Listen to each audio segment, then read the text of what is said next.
You're listening to the New World to Go podcast with your hosts, Redbyrd and BDLG. Hello and welcome to another episode of New World to Go. I'm your host, Redbyrd, and with me is BDLG. Episode 108, dude. This is a big one.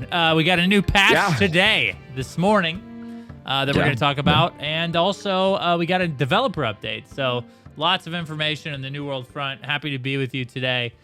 Guys, don't forget to leave a subscription if you're on the YouTube channel and a 5-star rating if you're listening to the podcast. Let's hop right into the news of the week. All right, dude. Well, you guessed it. The February patch is live. We played a little bit this morning. Got to run some OPR with the new rewards. Got to open up our casts to get the a massive amount of umbrals of all those saved up casts. Dude, and then hopefully, we haven't had a lot of testing for the performance side of things, but hopefully, overall the performance and the behavior of the game is much improved. Bordy, I know we had a small amount of time this morning to kind of go through, the new content in the game, or at least what was updated. There's no actual new content, but what were your overall thoughts of the patch, and what's your favorite change in the February patch that hopefully will improve New World as a whole? Yeah, I mean, my overall thoughts of the patch is it's great. I mean, on paper, it looks really great. Obviously, we haven't had a ton of time, as you said, to go through everything and to kind of test a lot of stuff. But my favorite change for sure is just the addition of umbrals and the scoring mechanics and all of the changes they made to Outpost Rush is by far my favorite change, because Outpost Rush definitely needed some love. We needed additional ways to get umbrals, which is great. I also really like the fact that you can open up cast now and get to up to 400 umbrals, because the amount of umbrals it takes to upgrade a full set of gear from armor, jewelry, and 2 weapons is a lot, right? It's like 91,000 umbrals, or almost 92,000 umbrals, which is a lot of umbrals. So having additional ways to progress that feels really nice. So I like those 2 changes for sure. Just more umbrals from casts and umbrals from OPR. OPR was nice this morning. We were able to get into a couple, which is new for us on Eden here lately. We haven't been able to get into any. So I like that change too, just because I think now we'll be able to get into more OPRs and actually be able to do some PvP, which will be a lot of fun. And the performance felt okay in there. Unfortunately, there's still a lot of rubber banding and desync that happens. And I did see in their patch notes at some point that they were trying to have that completely resolved by maybe March or April. So hopefully the desync will be done. But in terms of like movement and whatever, I was actually playing in heavy armor just a second ago. I was not playing in light armor. So the dodge rolling and all of that stuff, I haven't really tested a whole lot. Which I need to do. I'm going to throw on some light armor and play some OPRs maybe later, or maybe tomorrow morning or something, and see how that feels. But overall, man, I think this patch is great. I think it's a step in the right direction. Obviously, New World has a long road ahead of them, I think, to fix things and add content, etc. But these types of patches, these fixed patches, are necessary right now for the state of the game, and I think overall it's great, man. Yeah, I agree with you. The changes to the OPR and making it more rewarding for players is great. Obviously, this depends on if you're on a server that has the population to support those things. Yeah. Because obviously, I think now it's a new and shiny. I think a lot of people are looking forward to hopping back in the game.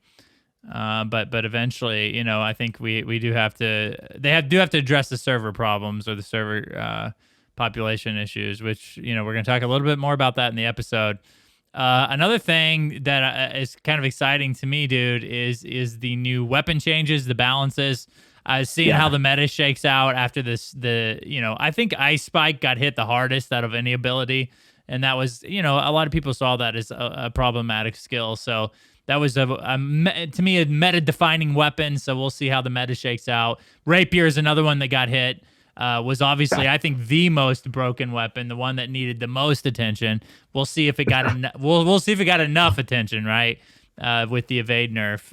But overall, dude, I'm excited to see how the meta shakes up. Obviously, it's fun to kind of hash that out and figure out, where all the weapons are at in the pecking order. Another thing, dude, I think that is exciting. During this patch is the changes to crafting and gathering, the reduction of XP. Hopefully that feels right now, because the change before made it almost intolerable to level things. It took so long to level. Yeah, I haven't done fishing yet, and I'm excited now to try to go like level that, because it's a 38% reduction in XP, man. That's incredibly significant. So hopefully we'll feel it whenever we're leveling that skill. It's been one that I've been sleeping on, haven't wanted to do it, and now I'm gonna try to go make that happen at some point. Yes, sir. Yes, sir. I did do some jewel. I saved up a bunch of jewel crafting thing, and it's hard to tell. Yeah. Exactly how big of a reduction of XP it was needed, because you're having to do so much jewelry anyways. But hopefully that shakes out well for the player base. Also, dude, honestly, I would say the biggest thing I'm excited about is just viable gear out of the OPR chests. Yes. We got some gear this morning, and it did have like PvP relevant perks on it, which was great to see. Hopefully, the possibility of rolling a legendary out of those is a decent level. So, we can pull some decent PvP gear out of those chests, because we were talking a little bit about this before the show. We've been playing. I probably have close to 1,100 hours in New World right now, and I don't have an actual best in slot piece that isn't already dropping out of a dungeon or something. The Doom's Chance or Fury, you know what I mean? I have those, but it'd be nice to get some really good PvP armor to drop out of these chests.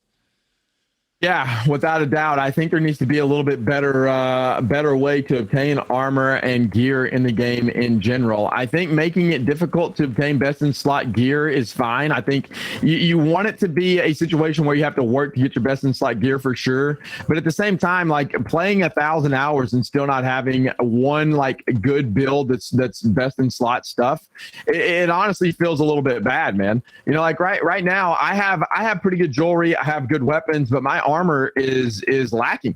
I can't roll it. I'm having a hard time rolling really good PvP gear. I've rolled a bunch of it recently, and I just can't land good PvP gear. One piece, let alone getting all 5 pieces, right? So that feels pretty bad. So hopefully the OPR changes will help that. I hope after running a whole lot of OPRs, maybe we'll get a couple of legendary items to drop that are viable for us to run in OPR. And that is a very welcome change, and I would like to see more additions like that so that we can have a better opportunity to get better gear, right? Because right now it does feel a little bit bad. I mean, playing the game for 1,000 hours, Red, and not having a really good PvP set still, which mine's okay, but I mean, it's not best in slot. I feel like in other MMOs, if I would have put this much time in there, I would already have at least something that, like at least one gear set, at least one build that's like best in slot that I could just fall back on and rely on, in a New World, that's just, it's not the case, man. Yeah, it's a grind for sure to get there. Maybe a little too much of a grind, though. Yeah, well, I saved up a bunch of mats to craft some gear recently. It had been a while since I've done it. I'm trying to get a decent heavy chest piece. I'm currently just using Void Bent as my heavy chest piece. And dude, I put in a significant amount of resources, like 60, 70,000 gold, and came away with nothing. Yeah. I don't know what the answer to that is, but you talk about that. Like if I have 1,200 hours in and I don't have a good chess piece or something like that, to match up with those hours played, it is kind of odd. And maybe that's something that needs to be looked at in the future as well. But overall, dude, I think it's early to say the grand scheme or the grand picture. Well, the big picture, my gosh, the big picture on this patch and how it affects New World. But obviously, we are optimistic because a lot of these changes needed to be made. So.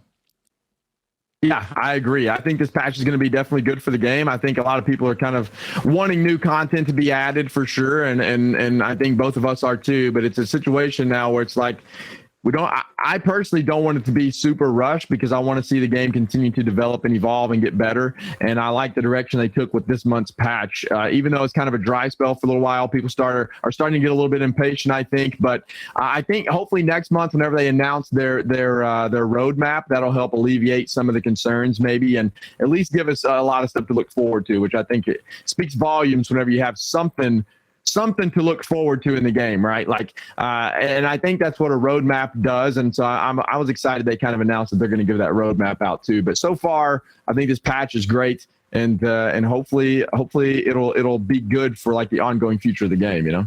Yes, because that's what I think. I think New World does. We've talked a little bit about this in the past.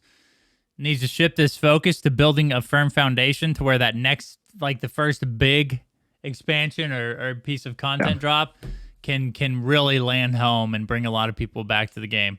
I think this is a great step in that direction. All right, guys. Well, let's hop on over here. We got a lot of interesting things to talk about from the developer update in this week's main topic. Somehow we're right back on the topic train. People understand at this point that it is what it is, boys. We're flying by the seat of our pants here, and we haven't used the news drop in probably like 3 months, but we got it today. But developer update. I don't know what the title was. It February developer update, I guess. Something like that. We got a developer update. It had a lot of interesting things for players. One of the which is like a question we field daily on the stream when I do luck runs. I've been doing luck runs for the past like month or two, and the luck questions come up almost every minute. So we got some answers there, and we'll see how that cleared things up. But first and foremost, dude, let's talk about the first topic that they discussed, which was reducing friction. They acknowledge, and this goes a long ways. I think acknowledgement of the problem is the first step to recovery, Bordy. If you've ever attended an AA class or something. But the thing is like, all right, so the first thing they acknowledge is fast travel, orbs, and storage, man. And here's the thing, dude. I will say this: this new update, February patch, fixed the fast travel problems, dude. It felt this morning getting around and managing my inventory. As much as I hate managing my inventory, it felt a lot better today knowing that I wasn't paying a butt ton of Azoth to travel around the map.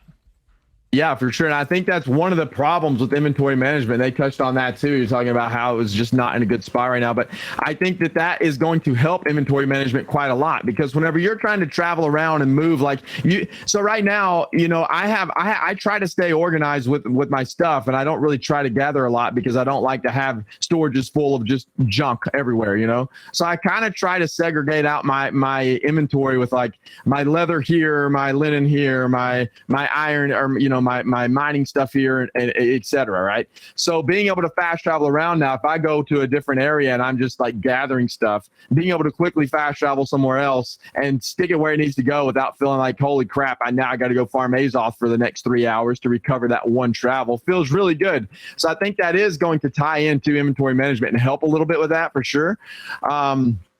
But yeah, one thing I'd like to speak on a little bit is their acknowledgement of problems, right? In every dev update, they are very like acknowledging. Is that a right word? They're very like forthcoming with saying like, yo, we know this is a problem and we're trying to fix it. They're not afraid to say like, these are the issues.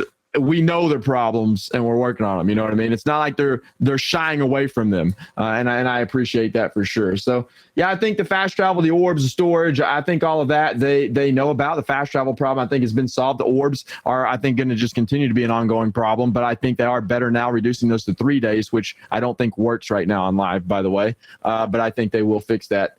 And then storage, it was good to hear them talk about that too. Yeah, storage is a very interesting one. It's something that I think maybe eventually we discuss maybe some potential solutions. I'm a firm believer, if you're going to bring up a problem, let's be constructive. Let's try to figure out a solution. I think one of the solutions that we had discussed on previous episodes was that, potentially as you rank up your status in a particular area, that you could be able to link that storage with a different storage on the map, maybe one that you also had like 40 relationship with or whatever, or standing with. I think that's a cool little thing, and maybe they can look forward to that. It's an aspect of progression that I think is kind of cool to think about. You could go, going to Morningdale and doing activities, quests, and gathering and doing all those things to gather more reps so that you can link that storage to your other storage, I think is a cool little progression concept. So hopefully they look into something like that in the future. They also mentioned changes to the trading post and territory mechanics. Trading post, I'm the only thing I can really think of that's a problem right now is not all the items are searchable. It's kind of annoying to find certain things. Yeah, and I think that they're trying to make strides to fix that for sure. I think I know whenever you go, like, if you post certain things, I don't know if it's like this right now. They might have fixed this, but I know like posting jewelry was a problem. It wasn't in your armor tab. You had to kind of search through your all tab to find your jewelry you wanted to post in the trading post. So I think little items like that is what they mean whenever they're trying to fix the trading post, because it's already linked, it's already global, which I think was a huge change back a few months ago, which was a good one. I think in hindsight, looking back, that was a really nice change.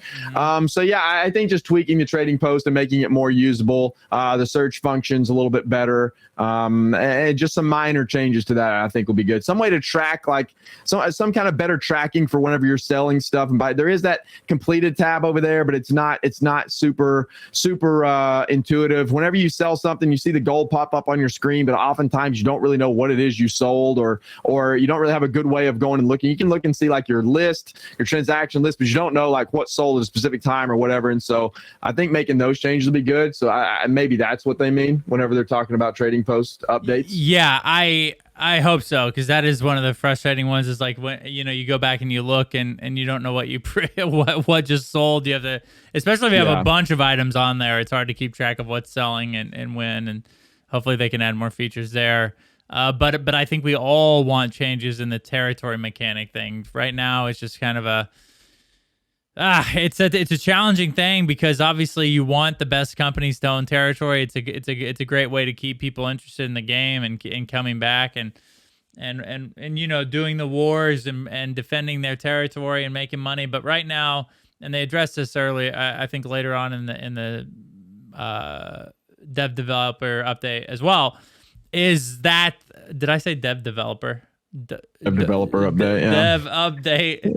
Anyways, the dev update is like, yo, these people that own Windsword and Everfall are playing a different game than the rest of us, because they're rich. They can play the market and invest money and kicking up prices and all this other stuff and buy best in slot as soon as it's crafted. And yeah, it's something that needs to be addressed in some way. And I don't know that the apps, I don't know what the solution would be in that. I don't even have a recommendation at this point, because it's just an interesting dynamic. Bordy, what do you think about the economy and that issue with territory mechanics?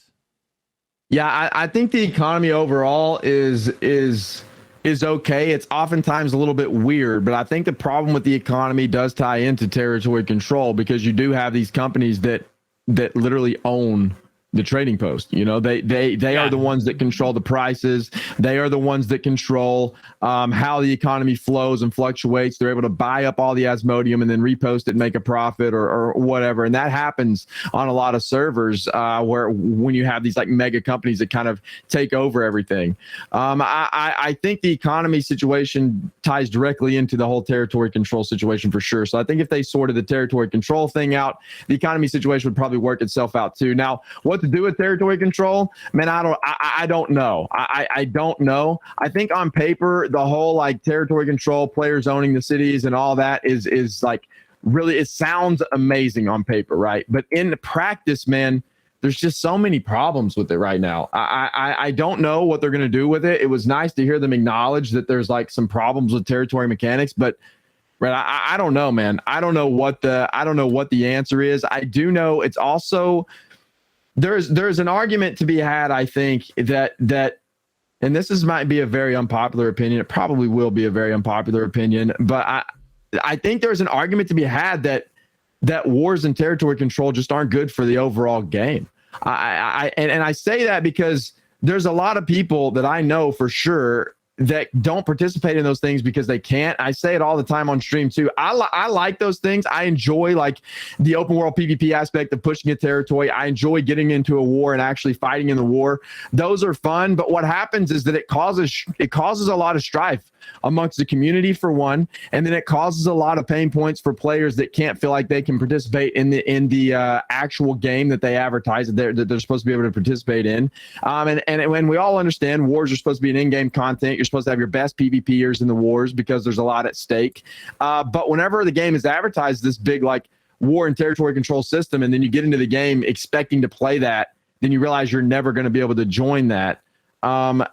It makes it kind of tough, man. And I understand there's a level of like, well, only the players that are going to play a lot can participate in that. That's just how MMOs go. I understand that. But if they're trying to really make this game appeal to like the masses and trying to have this massive MMO and not this very niche style MMO, then something's going to have to be done, because right now, as it stands, I think there are a lot of people that enjoy how it works, but I also think that it's going to carve out this very small niche within an MMO community, and it's never going to be this massive game that they want it to be if it stays how it is right now. And that's just kind of, not trying to be Care Bear about it or anything like that, because I like the wars or whatever. I'm just looking at it from an overall standpoint, from what players say and how players perceive this. And I can tell you for sure, a lot of players are very off-put by the way the system works right now. So what the answer is, man, I don't know what the answer is, but I know territory control is just, in my opinion, not in a good spot. Well, and that's, again, it's something we've talked about on previous episodes, but it really, I think the main problem in the territory control issue has something to do with how companies are set up, and the fact that you can create all these shell companies and run the map with one company and a bunch of different, like, smaller companies. They need to figure out a way to limit players, limit a single player or a single company's influence on the map. They need to find a way to do that, because at the end of the day, I think that's where the territory control system fails, is when you let one or two territories control the entire map. And it makes sense for them to be able to control a territory. Like Everfall or Windsward, the best two companies should own those two territories probably. But after that, they should not own any other ones. There need to be a way to limit it to one territory. And they got to figure that out for sure. Yeah, and I think that conversation could go on for hours probably. So it won't probably. I don't know that I want to go too much further, because I could go on a huge rant about it. But yeah, I agree for sure. There's some problems and some adjustments that need to be made, without a doubt. Yeah. So here's an interesting one for us, since we're on Eden, and if you haven't kept up with Eden's current status or environment, it's not great. Server merging they have no more plans to server merge in the future. So that's the only thing that really is there to save us. They did mention that they do recommend that players go out and use their transfer tokens to find a good home that fits them and their play style. So Bordy, this kind of brings up the thing. I think we talked a lot about this last week, probably too much. This server, if server transfer tokens are the answer to the problems on the servers, we need them available, more available than they are right now, right? Because some people have already used their token, and others of us have one sitting around. But if you're trying to move your company and half of them have a token and half of them don't, well, that's not a great position to be in. It's one that we're in right now. So. Yeah, they gotta figure this out, Bordy. They gotta figure out the server thing for sure. They do have to figure it out, and I don't know that even server transfers is a great long-term solution, right? I mean, I'm sure that implementing some different system would be this massive undertaking on a back end. I would imagine. I don't know, because I don't know how any of that stuff works. But what I do know is right now the server situation is not good, and it doesn't seem like it's going to get much better. I know it feels really bad. We were talking about this a little bit earlier off air, and that was how much better it feels to play on a highly populated server versus a low pop server. you get on a low pop server, and there are some people who enjoy the low pop server life, I guess, where it's like this very intimate like crowd that you're with, and it's very like it's very you kind of get to know everyone. You know who's toxic, you know who's not, you know who's good, you know who's not, et cetera, et cetera. And so there is something to be said about that kind of intimate feel. But then it also creates, like, on these smaller servers, what I've seen happen on Taka and now on Eden, with it being smaller, man, it creates it creates almost more toxicity than on a larger server, right? It's almost like very small town living versus going and living in some big city, right? There's going to be toxicity in the city, but most people don't really see it or don't really mess with it because they're too involved in doing their own little thing with their own little group. Whereas whenever you're on a small server, it's like this small town mentality where everybody knows everybody and everybody's all up in everybody's business all the time, and it becomes a problem. And I know for one, I don't enjoy it. I don't enjoy being on this very small server. OPRs take forever to pop, even though we got in 1 or 2 this morning. I don't know how long that's going to last because this was the first day of the server. There's only like 150 people on Eden now, whenever it was like almost max population. It's a problem, man, and it's not fun. And I would imagine a lot of people feel the same way, and that's why people migrate to these larger servers. But for us, you're right. We have a problem where we can't just leave, because we had some people transfer into Eden specifically to play with us, et cetera, et cetera. And so now they've already used their transfer token. They don't have another one to use. So if we transfer it off, we're going to be leaving a lot of people behind, and that feels bad too. We don't want to do that. So they need to either add some transfer tokens to the store and just make us buy them, whatever, that's fine. Just some way to obtain them.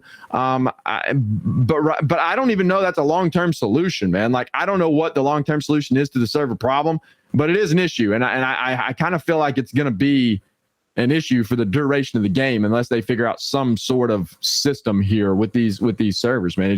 It doesn't feel good. It doesn't work very well. That's the thing. I think this is it's settled in. The game basically is settled into what it's going to be, I think, at least right now, until there's more things introduced in the game. And the server problems are a perpetual thing. It was not a launch problem, which a lot of people thought, like, it's just because there's so many people playing at launch. There's not enough servers, the queues and everything. But no, this small server system is causing problems for the long-term health of the game at the moment. Because, man, as soon as your server dies or is dying, if you can't get off of it, which some people can't, dude, you transfer to a server and it dies, you're stuck there and you're at the mercy of the devs. Until they're either going to give another token out or they're going to do mergers, and it doesn't sound like mergers are coming out anytime soon. So it's a big problem. They got to figure this out because it like you were saying before, it influences the way that you experience the game, and it's a big part of the game because it's an MMO. You need people. Right now, we have trouble finding a mutation group if we can't make one ourselves. And the game is hard to play without people. Obviously. Yeah, and there's not a lot of people on a small server that have the gear score high enough to do the mutations that we're on, so it puts us in a bad spot. We can't participate in the content we want to participate in necessarily when we want to participate in it. And it kind of locks you out of being able to do what you want to do in the game. And I think in an MMO, in my opinion, you should be able to log into the game and do things that you should be able to do the activities you really want to do versus being forced to do activities you don't really want to do to progress. Like right now, the market on smaller servers gets all jacked up, man. So you have the market gets jacked up on smaller servers. You also have a situation where crafting stations aren't being maintained very well. So then you have to travel around and try to hope that something's at tier 5 whenever you're ready to craft something. And that's a problem too. And that all goes back to this whole territory control system that's jacked up because if the players are not upgrading the town, then you can't progress your character in terms of like trying to get good gear, trying to get good things. The market's not very good on a small server, so you can't just go buy stuff because whenever somebody crafts a best in slot item, they're not going to sell it. They're going to keep it for themselves because they can't buy anything. So it's just like this whole like cycle where a smaller server, you get so far behind the curve in the actual gameplay loop of the MMO than people playing on like O-Run or Castle of Steel right now that have that luxury. And it feels terrible, man. Same thing happened to us on Taco. Whenever we came to Eden, it was a very eye-opening experience for us, Red. We came over to Eden, we're like, crap, we are so far behind over here because we've been having to gather our own crap. We have to do all this stuff for the last month and a half on this dead server. Now we're behind, and the same thing kind of happens or is happening on Eden, and it's just this bad feeling. So I don't know what their answer is moving forward for the server situation, but I hope in the background somewhere they're trying to work out some system that this is not an ongoing issue for like the duration of the game. If that's the case, it might be tough. I don't know. So hopefully they have something in place, man. Yeah, I think obviously they at least acknowledge it several times during the dev update, which is again the first step in correction. So here we go, dude. Here's everybody's favorite topic, luck. They cleared these things up, and to be quite honest with you, these are the things that I really didn't need to be cleared up for myself. I don't know. I don't know how I don't know how other people thought luck was or how luck was working. But here we go, dude. There are two types of luck: general luck and gathering luck. General luck applies to chests opening and only improves player chances to get a named item. That is a big part because, dude, a lot of people wondered, like, well, I should be getting more legendaries. Well, apparently not. The luck has nothing to do with the quality of the roll. It only has if you can do a named item or not, which is a specific item. So when you're doing luck runs and you're trying to get those, chest plate of the soldier or whatever, none of those are based off of luck. You just basically, you get them randomly. So you do get named items. Obviously, we know named items to be trophy mats. What else is named? Like furniture items, things like that. That you have more chance of getting those things that are named than you would actually getting your legendary stuff. So luck does not increase rarity or affect a crafting at all, which I don't know who thought luck was affecting crafting, but guys, there's luck, there's crafting gear. I don't know why people thought that, but they cleared it up. It's not an issue, Bordy.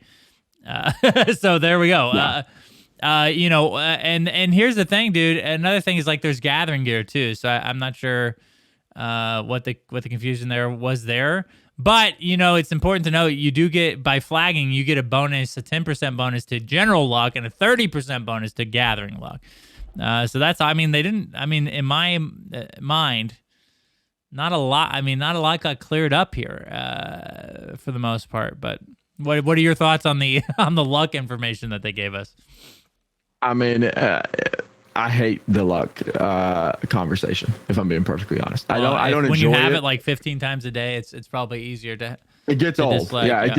It gets old. And some people are just so sure about themselves when it comes to how luck works. And some people have blatantly came into the stream and contradicted exactly what they just said in this dev update. And so it's like the whole luck conversation, it's no fault of the players. I'm not faulting the players for trying to understand it. I don't enjoy system, right? If I'm being perfectly honest, I would be happy if they removed luck from the game altogether. I don't think that's ever going to happen. I think it's a staple of the game now, but I don't like the system, man. I think it's just this unnecessary system. I think it causes a lot of strife, and I also think it causes a lot of unnecessary situations in open world PvP.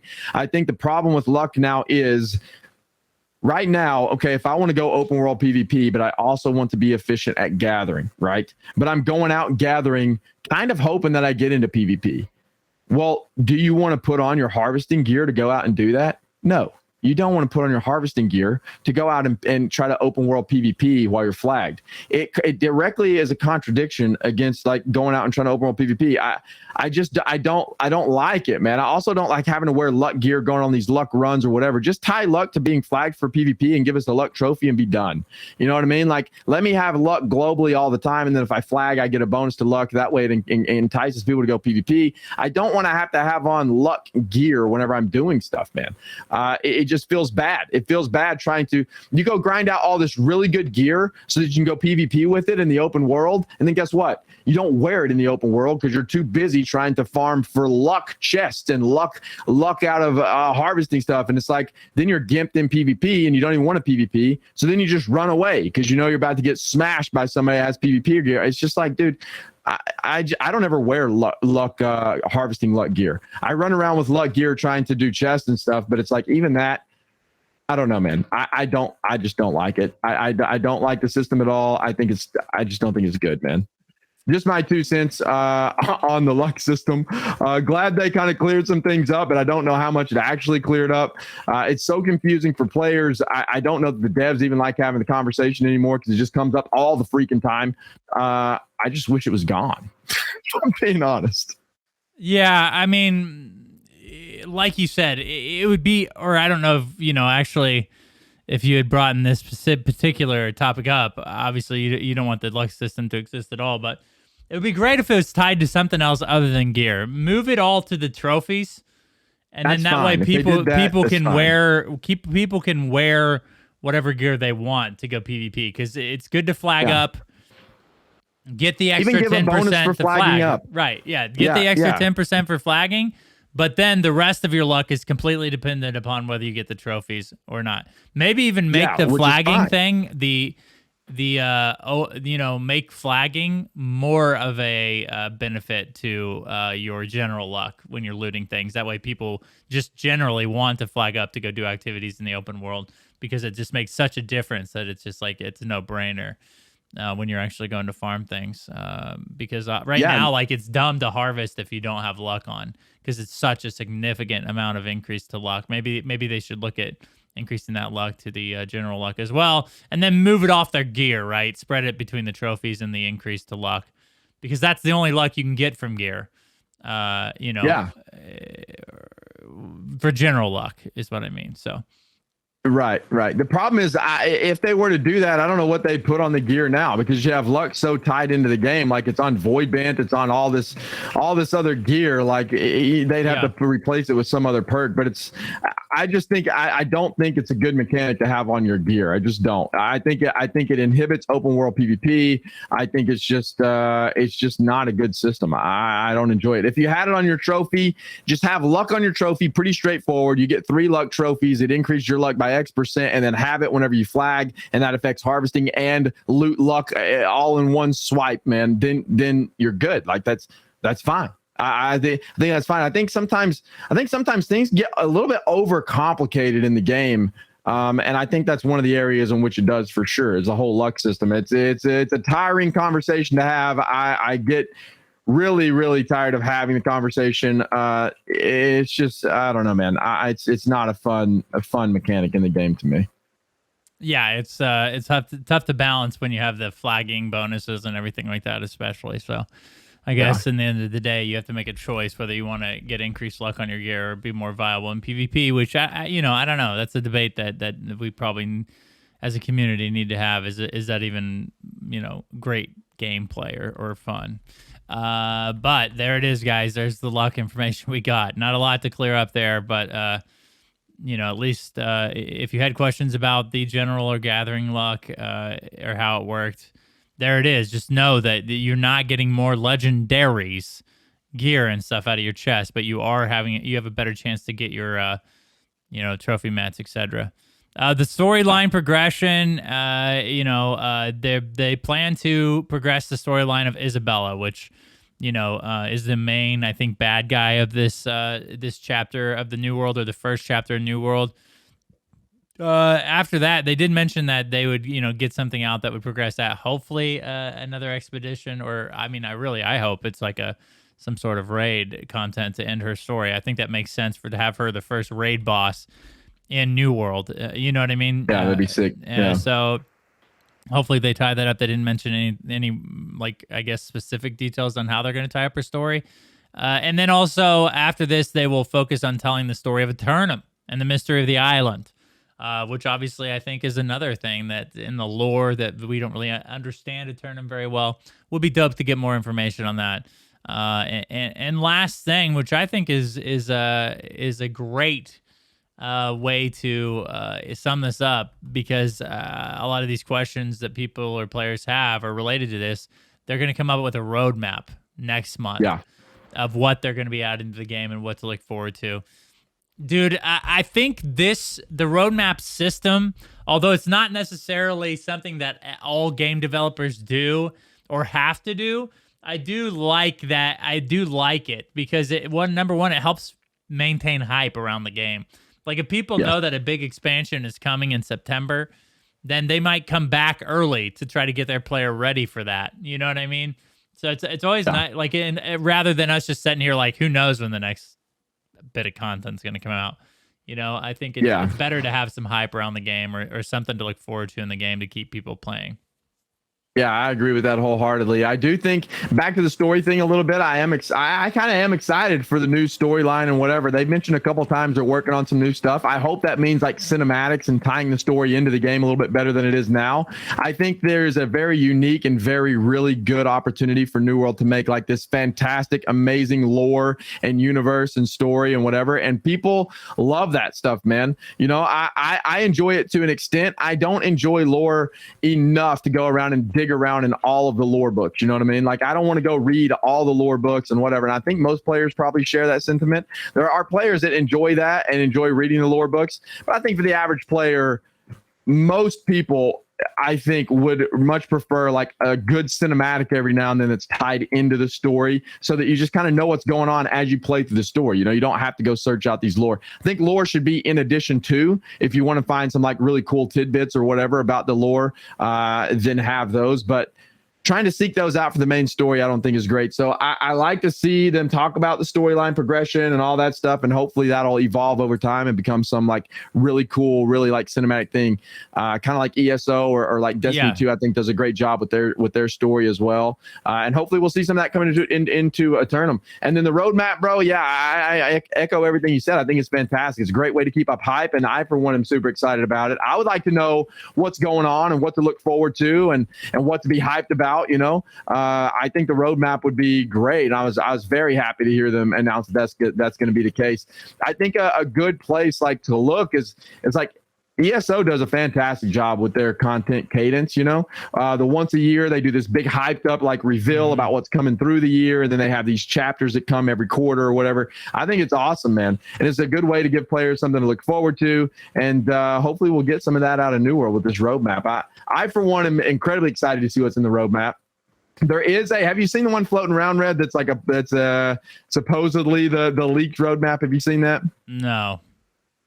So there's like a leaked roadmap floating around that who knows if it's actually leaked true or not. In quotation marks. Yeah. It's probably a player made roadmap, and then people were just like, "Oh, we found this." But if it happens to be any truth to that roadmap, it looks like there's a lot of cool things coming. Now, who knows? We'll wait and see until end of March to see the actual one. But yeah, man, roadmap is exciting. I was super hyped and super excited to hear them talk about adding a roadmap, man. I want to see what it looks like. Yeah. Well, we will see. It's coming next month. I'm very excited.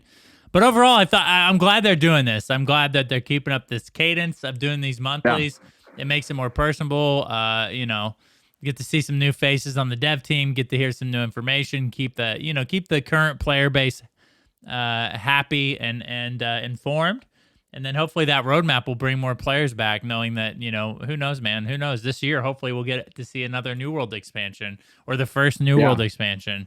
That would be dope. Yeah, that'd be awesome. I'm excited to hear more about that stuff. But that's about it, guys.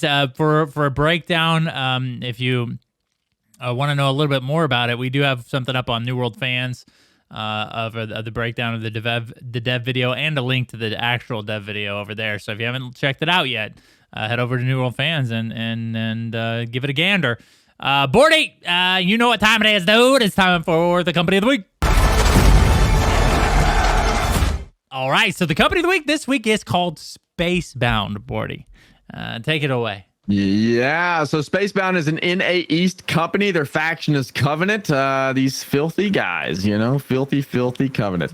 It says that they are an English-speaking PvP, PvE company who envisions themselves to become a top company in New World. They're looking for a wide variety of players between the NA EU times who are willing to put in the time and effort to learn the game and help shape the history of the company. The company's main focus is to bring fun and consistent content to the players in a friendly but competitive environment. So it sounds like they are a active and mature company. It says teamwork and good learning environment, strong leadership and structure, good dungeons, questing, and more. And they have territory sieges and faction participation is what they're looking for. That's what you can expect whenever you join the company. They do have a few rules and requirements listed here as well that I won't go into. A couple of them are mostly just be active, be mature, keep drama out of the company, and you'd probably be a good fit for SpaceBound. It is a tough one. It is incredibly tough to do, but I think our company, Red, is pretty good, but it's not about us. This is about SpaceBound. All right. So SpaceBound, go check them out. NA East, SpaceBound. It sounds like a good place to be if you're looking for an active, mature company to be a part of. We'll make sure we link their information everywhere this podcast can be found. For the record, you said you brought in our company. I said nothing about that. We're a fine group of gentlemen over in the Revenant. If you're still on Eden, which doesn't apply to very many people, we are recruiting. So we have a great group. Honestly, we've been having a lot of fun pushing territories now and stuff. So it's been fun. But yeah, check out SpaceBound. Thank you to SpaceBound and all of our Patreon for your guys' support. Don't forget to go check them out on the company tab over at New World Fans. Again, guys, we appreciate you. Episode 108. We're moving along, Bordy, in the triple digits, just hanging out here. A pleasure to be with you again, guys. All the New World community. We're here for y'all for the long haul. So hopefully you guys still enjoy the podcast. Let us know in the comments below what your favorite part about the February update is as well. And guys, thanks again for another episode, and we'll see you in the next one, episode 109, with special guest Lamoni. Our buddy Lamoni is gonna join us. So yeah, we've said his name out loud. He can't back out now, can he? Yeah. That's too bad, Lamoni. Yeah, he's our buddy. We've had a chance to play a lot with Lamoni. He's on Eden too. And we've had we run mutations with him and get to fight him in OPR and stuff. So he's a great guy, awesome content creator, and he's going to be on the next episode. So hopefully you guys are excited about that as well. All right, guys. Well, that does it. We will see you on another episode of New World to Go.